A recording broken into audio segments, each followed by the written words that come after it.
Assalamualaikum warahmatullahi wabarakatuh. Sampurasun. Salam sehat dan salam sejahtera buat kita semua. Alhamdulillah kita telah selesai melaksanakan pemilihan umum pada tanggal 14 Februari 2024, yang mana dalam hal pemilu tersebut adalah diatur di dalam Undang-Undang Pemilu Nomor 7 Tahun 2017. Dan di sana disebutkan bahwa sebagai pelaksana, sebagai lembaga independen di luar lembaga pemerintahan adalah KPU dan Bawaslu sebagai pengawasnya. Jadi saya tegaskan sekali lagi bahwa dalam pemilihan umum tidak ada undang-undang lain selain daripada Undang-Undang Pemilu Nomor 7 Tahun 2017. Karena di sana sudah diatur baik dalam hal tahapan-tahapan pelaksanaan sampai dengan pelanggaran-pelanggaran.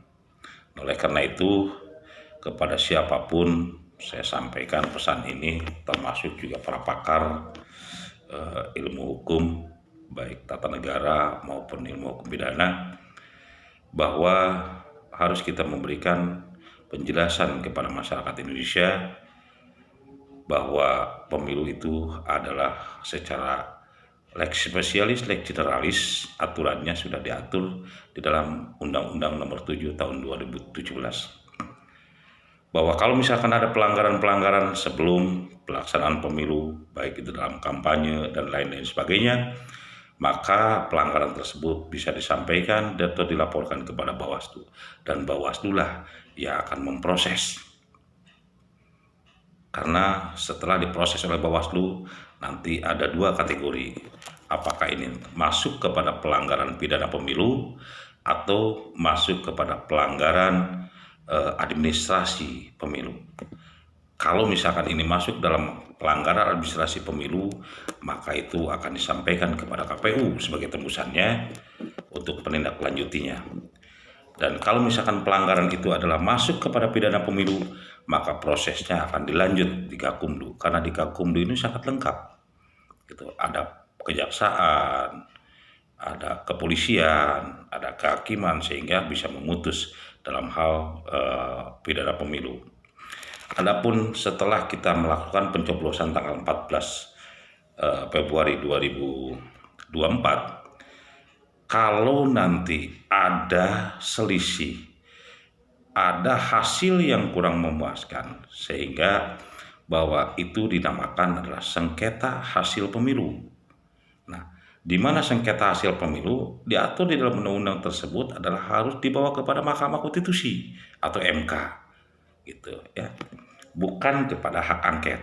Nah, oleh karena itu ini perlu secara spesifik dijelaskan tentang pemahaman dan pengertiannya, karena itu berbeda. Adapun di dalam pemilu itu khusus yang saya bicarakan sekarang adalah tentang Pilpres.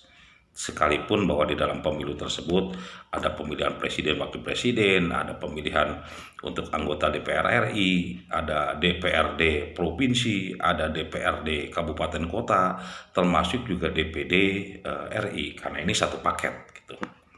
Oleh karena itu saya mengutip apa yang dikatakan Pak Prof Mahfud, baik itu 2019 maupun di tahun 2023 pada awal bulan, kalau nggak salah awal tahun di bulan Februari, bahwa di dalam pemilu itu pasti ada yang kalah dengan ada yang menang, sekalipun baru perhitungan quick count gitu. Karena pelaksanaan real count-nya atau KPU nanti kita tunggu tanggal 20 Maret. Dan Pak Mahfud bilang pada waktu itu, di mata yang kalah, di mata calon yang kalah antara cawapres dengan capres, baik 01 atau 03 atau siapapun yang kalah dalam hal perhitungan quick count, pasti akan berbicara curang. Ini saya mengutip dari pembicaraan Profesor Mahfud. Dan dia berbicara pada waktu bulan Februari kalau nggak salah 2023, bahwa 2024 nanti bahwa akan ada yang mengatakan KPU curang. Nah, oleh karena itu bahwa ini sudah jadi hal biasa, karena dari setiap pemilu itu pasti kata-kata curang muncul daripada kontestan pilpres yang kalah, baik itu dari oknum calonnya maupun dari tim suksesnya, atau oknum partai atau orang-orang partai yang menjadi koalisi pada waktu pencalonannya, pasti berkata curang. Oleh karena itu, bahwa kata-kata curang ini bukan hal tabu. Sebetulnya kalau pemilihan 2024 dengan 2019 lebih parah 2019 sebetulnya. Gitu. Kenapa lebih parah 2019? Kenapa? Pada waktu itu 2019 tidak seheboh yang sekarang. Gitu. Karena apa? Karena pada waktu itu yang sekarang menghebohkan pada waktu itu adalah menang. Menjadi pemilu adalah calonnya menang. Sehingga apapun perbuatan KPU, apapun quick count itu dibaikkan atau sangat dihargai, sangat dihormati, terutama Adrian Napitupulu yang pada tahun 2019 itu mengagung-agungkan KPU, sekalipun sekarang itu adalah menjelek-jelekan KPU, itu hal wajar bagi orang politik. Tetapi biasanya adalah orang politik berjiwa kesatria, gitu ya. Kalau misalkan yang dulu diagungkan, kenapa sekarang? Padahal lebih jelek 2019 ketimbang 2024 sebetulnya dalam hal pemilihan umum. Nah, yang selanjutnya yang saya sampaikan bahwa kenapa setiap pemilu itu ada quick count? Quick count itu adalah sampel daripada orang yang mencoblos, gitu. Itu quick count. Sekalipun itu adalah dalam hal sementara. Oleh karena itu, Ahok pernah bilang, gitu ya. Bukan Ahok, mohon maaf. Anies pernah bilang bahwa sampel itu adalah bukti. Kalau misalkan kita mau tes darah, untuk membuktikan dia golongan A, B, C darah itu, maka diambil sampelnya. Kalau tidak percaya sampel, ya darah sampel dikeluarkan semua. Nah, kalau sekarang Pak Anies itu kalau misalkan berbicara tidak percaya kepada quick count, ya harus dihitung dong semua, termasuk saksi-saksinya. Nah, jadi menurut hemat saya, sudahlah, baik kepada para calon yang kalah 1 dan 3 maupun kepada para pejabat-pejabat teras di partai koalisi, ya cobalah kita berjiwa besar, seorang kesatria mengakui keunggulan lawan. Berarti kita kalah itu bukan dari sisi suaranya, tetapi kita kalah dalam sistem dan mekanismenya. Sistem kalah, mekanismenya kalah, caranya pun kalah. Harus diakui itu, gitu ya. Berarti siasat apapun kita kalah. Tetapi di mata yang kalah, mau berbuat baik sebaik apapun, yang menang pasti disalahkan. Mau berbuat baik sebaik apapun, KPU pasti disalahkan dan berbuat curang. Itu di mata yang kalah, karena hatinya sudah negatif. Tetapi kalau flashback ke belakang 2019, cobalah kepada teman-teman, para politisi, terutama para pejabat yang ada di partai-partai koalisi yang kalah, Anda introspeksi. Dan Pak Anies bilang, lihat rekam jejak digitalnya. Nah, kalau dilihat daripada rekam jejak digitalnya, kan semua membaguskan kepada KPU, sistemnya, mekanismenya, bahkan mengakui perhitungan quick count, bahkan mengakui perhitungan daripada, mengakui daripada hasil survei. Kan gitu. Tetapi sekarang hasil survei dijelekan, quick count apalagi, sistem KPU dijelekan. Nah, ini salah. Nah, oleh karena itu, supaya kita di masyarakat ini adem, supaya di masyarakat itu adalah dingin, suasana yang mengikat kepada kesatuan dan persatuan, menurut hemat saya, coba yang kalah baik calonnya maupun para pendukung dari partai politik, pejabat terasnya, berjiwa besar, berjiwa kesatria, akui kalau memang ini kalah, ya kita kalah. Mau berbicara apapun, kalau kita kalah. Sekalipun ada kewenangan bahwa yang kalah wajib menempuh di mana kecurangan. Silahkan, kalau memaksakan ada dugaan kecurangan. Dan dugaan kecurangan itu harus disampaikan kepada Bawaslu, karena sudah diatur. Kalaupun ada sengketa dari hasil pemilunya, maka itu harus dibawa ke MK. Cobalah terjun kepada TPS-TPS, bawa itu saksi-saksinya, ya. Nah, kalau berani bahwa yang kalah berbicara seperti itu, ambil saksi-saksinya yang sudah tanda tangan di berita acara. Sampai sejauh mana kecurangan-kecurangan itu. Jangan sampai berbicara curang tidak ada bukti. Yang selanjutnya, kalau ini misalkan saja ada rumor lagi yang sampai dengan berita santer, turun ke jalan, kemarin sudah turun ke jalan bercuap-cuap dan segala macam, itu nanti malah menjadi adu domba. Dan itu menjadi kesenangan negara-negara luar bahwa Indonesia tidak sekondusif. Oleh karena itu, apalagi sekarang santer diajukan untuk hak angket, gitu. Apalagi dikait-kaitkan dengan bansos. Nah, oleh karena itu bahwa kita harus jelas juga. Kita harus jelas itu di mana harus ada hak angket dan di mana itu harus pelanggaran pemilu. Jadi menurut hemat saya, bedakan mana dugaan pelanggaran pemilu yang diatur oleh Undang-Undang Pemilu Nomor 7 Tahun 2017 dan mana pelanggaran atau penyalahgunaan dari kebijakan pemerintah. Gitu ya. Kebijakan pemerintah dalam hal ini adalah yang dilakukan oleh eksekutif. Karena kalau hak angket, kalau untuk pemilu dimasukkan kepada hak angket, apanya yang mau diangket? Gitu. Karena hak angket itu adalah kewenangan hak istimewanya DPR, tetapi bukan untuk pemilu, bukan untuk KPU, gitu ya.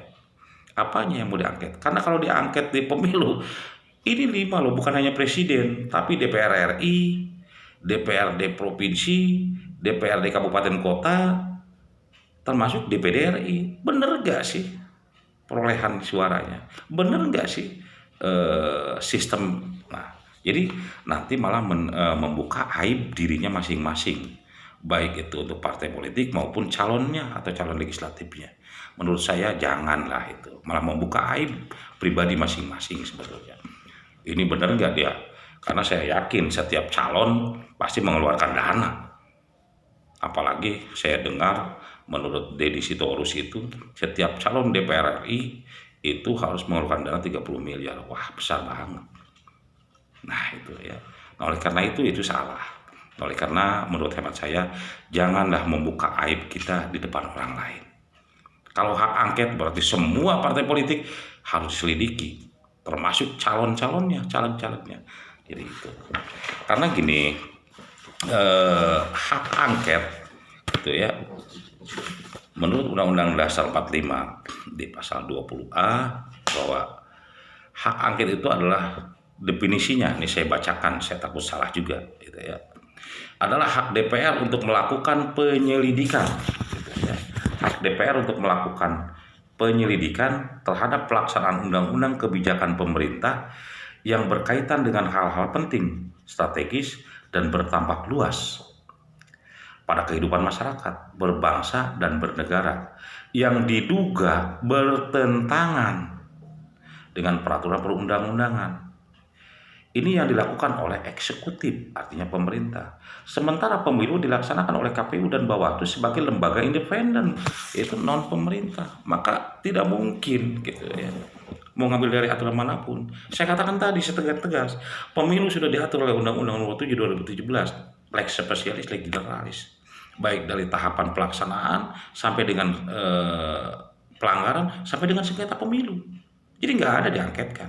Angket itu prosesnya panjang, gitu ya, panjang 1 tahun itu. Sementara presiden habisnya di Oktober.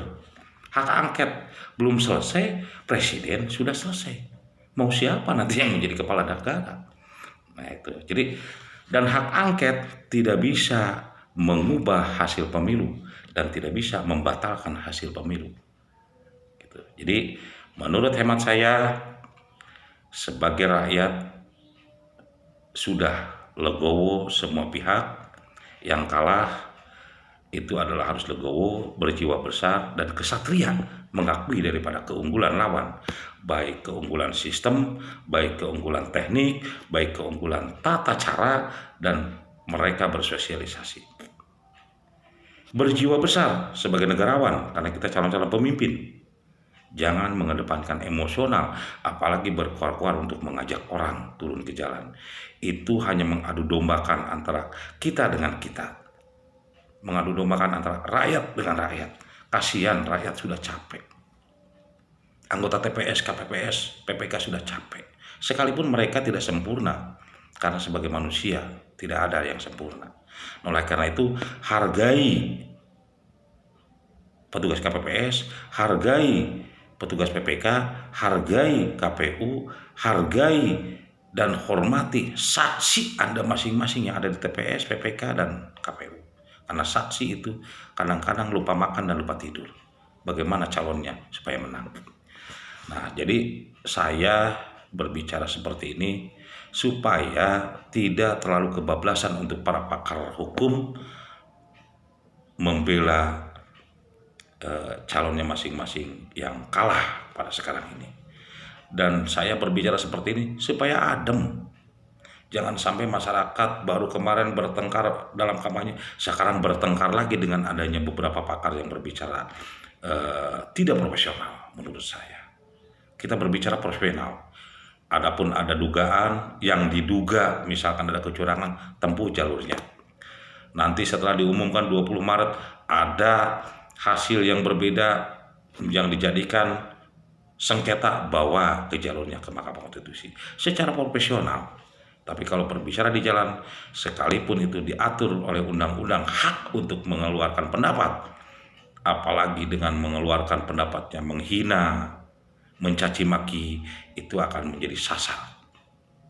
Sekian dari saya, semoga bermanfaat, dan ayo kita bersatu, jalin kesatuan persatuan.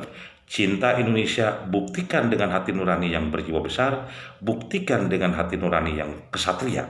Kalau cinta Indonesia, cinta tanah air. Tapi kalau cinta tanah air hanya di mulut, hanya maunya perang, dan itu masyarakat yang akan rugi. Salam sehat, salam sejahtera. Wassalamualaikum warahmatullahi wabarakatuh.